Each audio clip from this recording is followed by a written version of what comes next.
So can you walk us through some of these factors that are out of our control?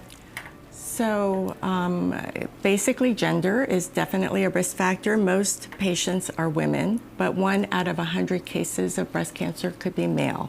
So men do get breast cancer. But so it's gender, women are at risk. Age, most women are above 50 when they have their breast cancer, but I have many young patients in their 20s and 30s with breast cancer. Inheriting certain genes. We know that there are certain genes, such as the BRCA1 and 2 gene, but many other genes also that put patients at an increased risk of breast cancer. Race, you can't change your race, but the white race has the highest risk, then the black, and then the Asian race.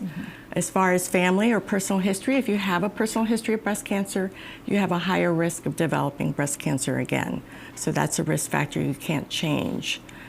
Dense breast tissue. So if you have over 75% breast density on your mammogram, you have about 4.7 times the risk than if it's less than 10% breast density. So that's nothing you can control, but you're at higher risk, and it might be a little harder to detect on the mammogram. If you have atypical breast lesions that I talked about before, atypical ductal hyperplasia, that's a risk.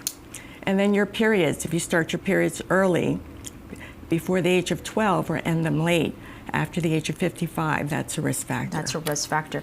Now, you had mentioned inherited certain genes, and obviously the ones that many are familiar with are the BRCA1, BRCA2, and Angelina Jolie sort of put those on the map. Can you talk a little bit about these genetic mutations? And she had the BRCA1, I believe, correct? Right. She had the BRCA1 gene mutation that puts you at over 80% risk of developing breast cancer.